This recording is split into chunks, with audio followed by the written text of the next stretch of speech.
Este viernes 1 de julio entró en vigor la nueva norma emergente de verificación vehicular que operará durante los próximos 6 meses e incluye la medición de contaminantes por computadora para las entidades que operan la megalópolis, es decir, la Ciudad de México, el Estado de México, Hidalgo, Morelos, Puebla y Tlaxcala.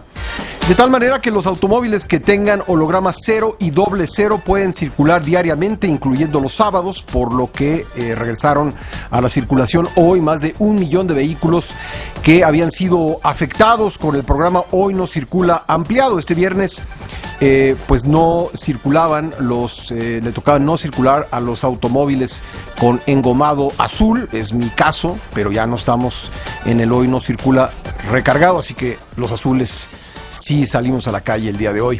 El sistema de monitoreo atmosférico reporta que la calidad del aire es de buena a regular en la mayor parte de la Ciudad de México y la zona conurbada. Ecatepec, en el Estado de México, tiene en estos momentos 67 puntos IMECA.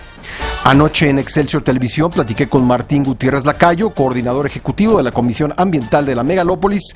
Me dijo que el esquema de verificación vehicular que entra en vigor este viernes es susceptible a la corrupción. Esto a pesar de que la norma emergente contempla operativos de vigilancia de autoridades federales en los verificentros y que el otorgamiento de hologramas se manejará mediante un sistema centralizado en el que los técnicos de los centros de revisión no intervienen. Vamos a escucharlo. Los verificentros. La norma establece también instrumentos de control a los verificentros más estrictos que van a hacer que las verificaciones se realicen con certeza y que se eviten los actos de corrupción.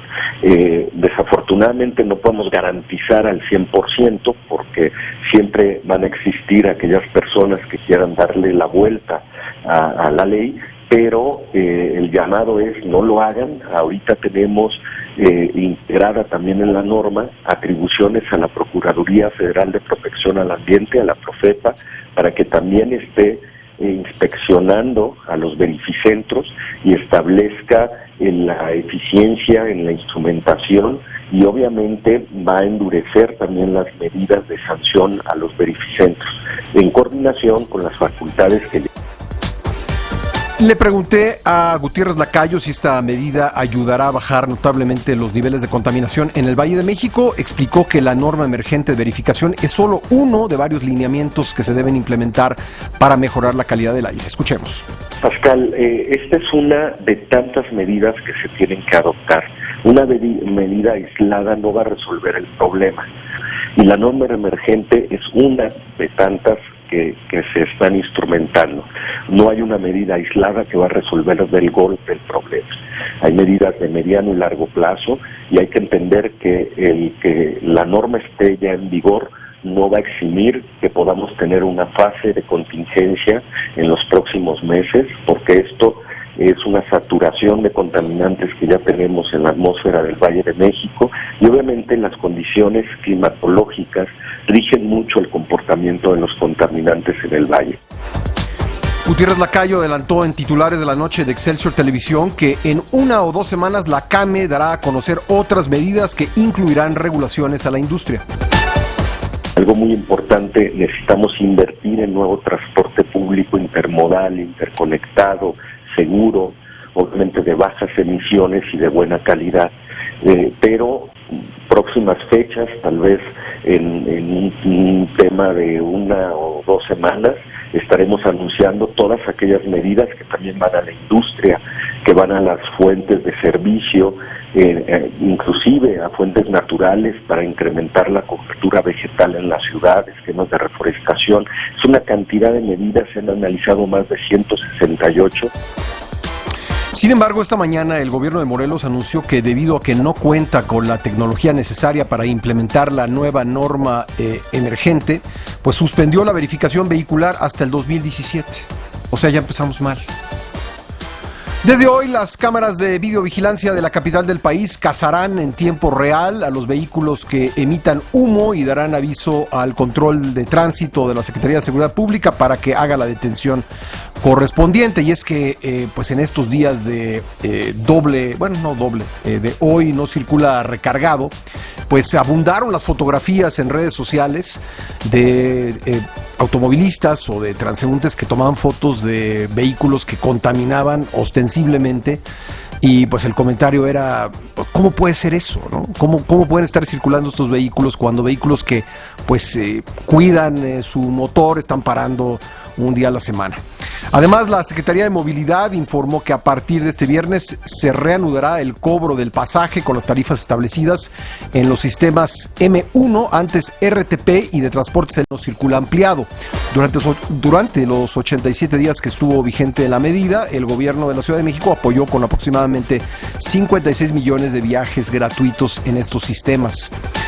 Aunado al regreso de más de 1 millón de vehículos a las calles de la Ciudad de México, la lluvia que cayó desde la madrugada causó serias afectaciones al tráfico, además de que provocó un deslave en la delegación Gustavo Amadero, árboles caídos e inundaciones en varios puntos de la capital.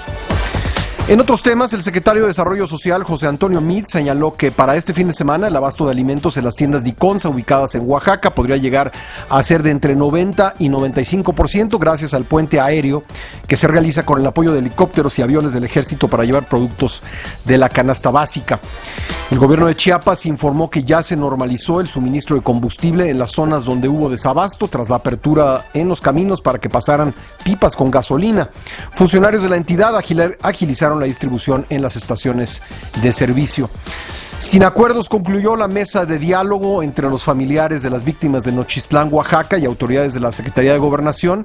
Sin embargo, se propuso el envío de funcionarios a Nochistlán para garantizar la reparación del daño lo más pronto posible y bajo estándares internacionales. Entre las reparaciones del daño, por supuesto, hay muchos daños y los más graves son pues la pérdida de vidas. Pero pues entre los daños que hubo, ya nos lo contaba el alcalde de Nochistlán, la quema del Palacio Municipal. Esa reparación del daño, pues ¿quién la va a hacer? ¿Quienes quemaron el Palacio Municipal o nos lo van a cobrar a quienes pagamos impuestos en este país? Lo pregunto. El magisterio disidente exigió una investigación a fondo e imparcial. Aseguró que hubo 11 ejecuciones extrajudiciales en el caso de Nochistlán.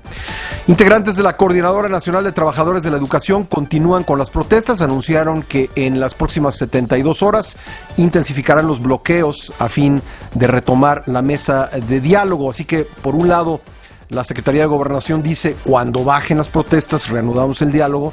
Y los maestros dicen, pues vamos a incrementar las protestas para que reanuden el diálogo. Ha sido hasta ahora, fuera del acuerdo logrado para platicar sobre lo que pasó en Nochistlán, ha sido pues un diálogo de sordos, porque la autoridad dice, yo no puedo derogar la reforma educativa, eso lo tendría que hacer el Congreso, y los maestros reunidos con la Secretaría de Gobernación tienen ese punto como el primero en su agenda. Y como parte de su jornada de protestas de este viernes, maestros de la CENTE realizan bloqueos viales y a centros comerciales en Guerrero, Oaxaca y Michoacán. Aquí en la Ciudad de México se manifiestan frente a la Bolsa Mexicana de Valores. Ahí se encuentra nuestro compañero José Antonio García. José Antonio, muy buenas tardes, cuéntanos.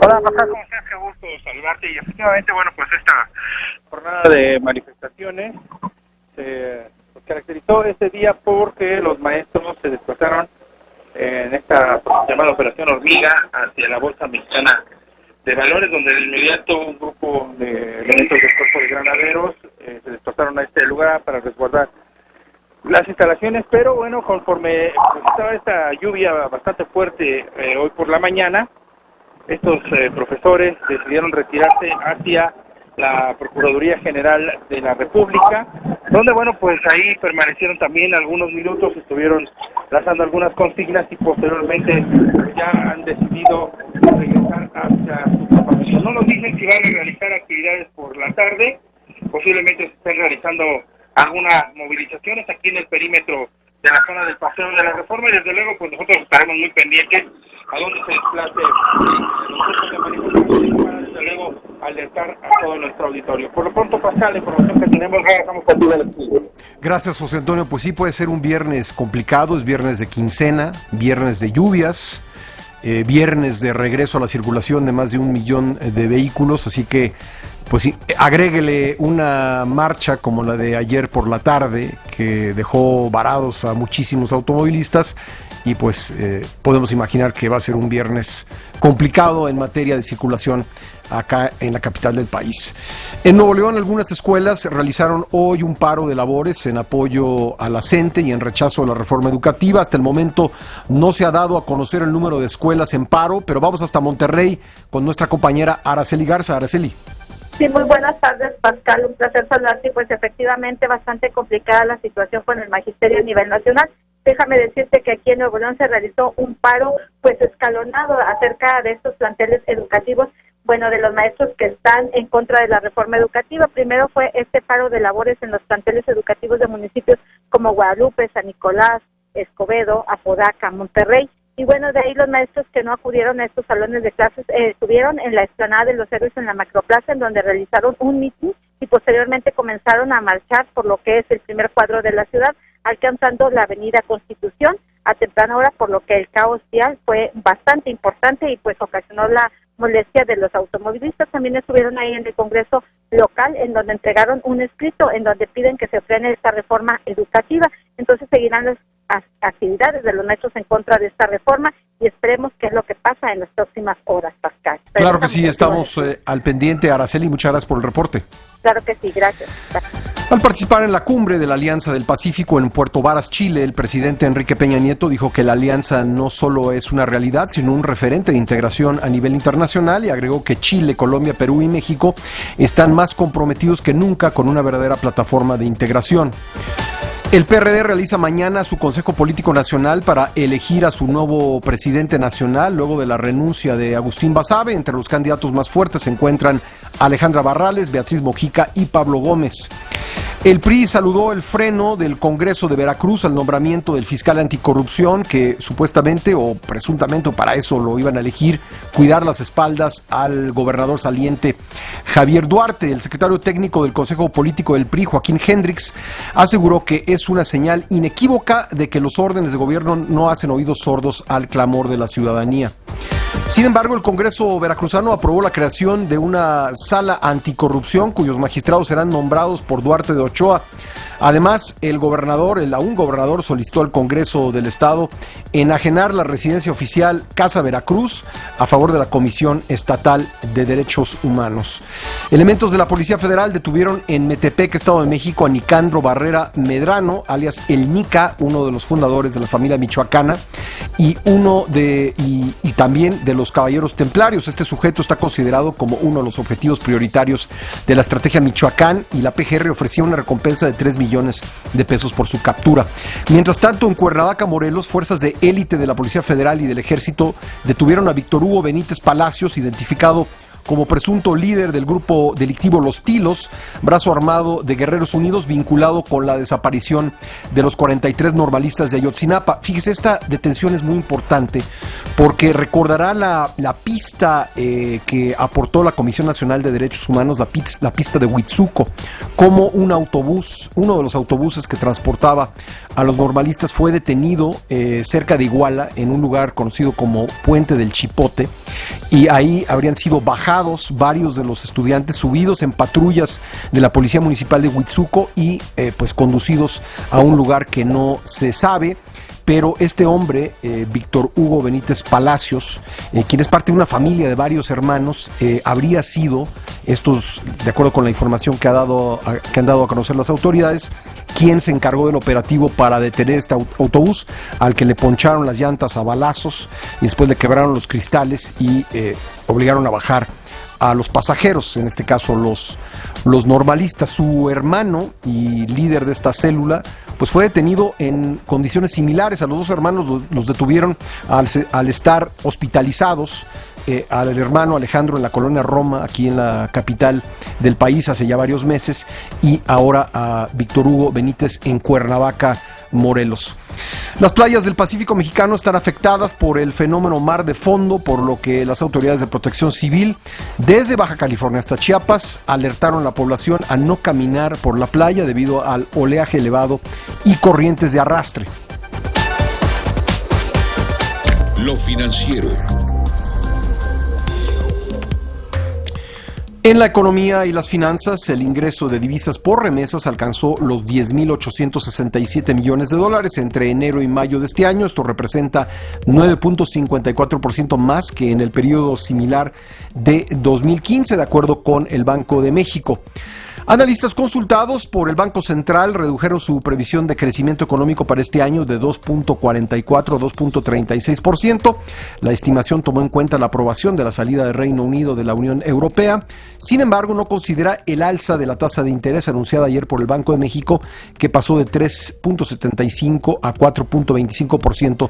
Como le dijimos ayer, esta alza pudiera provocar un enfrenón aún mayor al ritmo de crecimiento de la economía del país. Esta mañana el dólar estadounidense se vendía en 18 pesos con 53 centavos en ventanillas bancarias, una baja de 6 centavos respecto de su cierre previo tras el alza de tasas del Banco de México. En estos momentos el billete verde se compra en 17 pesos con 94 centavos y se vende en 18 pesos con 69 centavos. Por su parte, el euro se adquiere en 20 pesos con 18 centavos y se ofrece en 20 pesos con 75 centavos. La Bolsa Mexicana de Valores gana 0.19%. En Estados Unidos, el Dow Jones sube 0.10% y el Nasdaq aumenta 0.41%.